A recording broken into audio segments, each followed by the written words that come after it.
If you've been invited for dinner by your German-speaking colleagues, parents-in-law, friends, or neighbors, and the idea of chit-chatting in German while munching on a schnitzel makes you feel like you're in a pickle, then you're in luck. Today's video is here to rescue you from the German dinner disaster. I'm going to take you on a fun ride through some simple phrases and questions that will help you to navigate this potentially awkward situation like a pro. We'll cover everything from politely asking for more bread to offering a hand in the kitchen or even letting them know about your food allergies.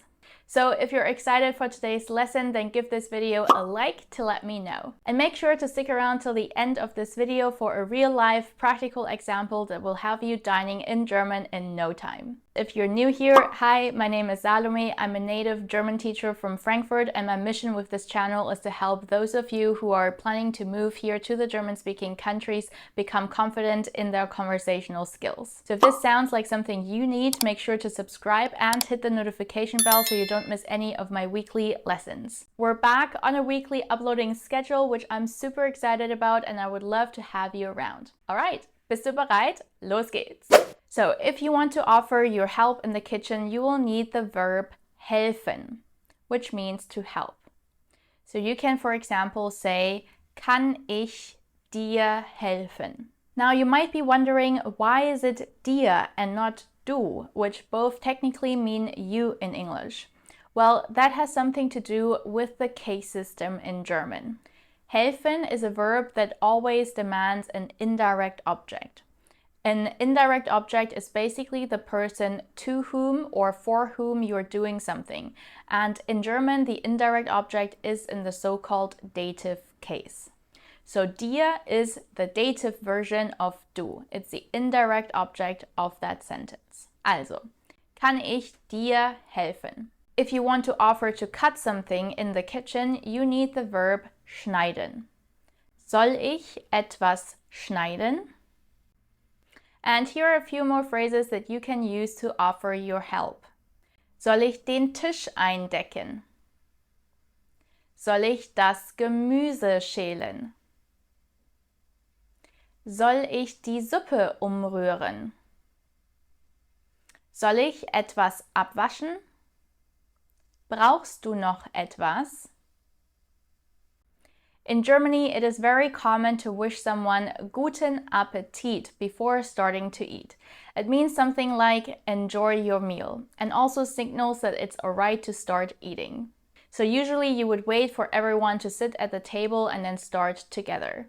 Even at the restaurants, the kitchen would try to make an effort to have all of the food come together, and then you can kick it off with saying Guten Appetit. Sometimes people, especially the younger generation, would also say the short form like Guten Appo or nen Guten. If you want to ask for something that is on the table that you can't reach, you'll need the phrase Kannst du mir geben bitte? Kannst du mir das Salz geben bitte? Kannst du mir den Pfeffer geben bitte? Kannst du mir den Salat geben, bitte?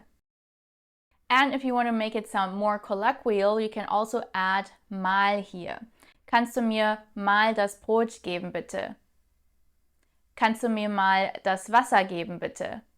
Mal is a so-called modal particle, which makes questions sound a little bit more friendly and nicer. I've spoken in depth about modal particles and how these little words can help you sound more like a native in this video, so make sure to check this out next. Of course, it depends on how familiar you are with the people at the table, how formal and polite you need to be.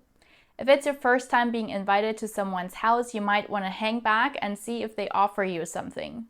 In that situation, here are some questions people might ask and what you can say in response. Möchtest du noch Wein? Ja, bitte, der ist wirklich lecker. Darf ich dir noch ein Bier anbieten? Ja, gern, das klingt gut. Möchtest du noch ein paar Kartoffeln? Nein, danke, ich hab noch. Möchtest du noch Nachschlag? Oh, nein, danke, ich bin wirklich satt. Wer möchte Nachtisch? Ja, gern, ich würde einen nehmen. Sometimes it can happen that the host cooked something that makes you feel a little suspicious. There could or could not be nuts in it which make you swell up like a balloon. Or you might simply don't like or eat a certain ingredient. Well, in that case, just communicate it and let the host know.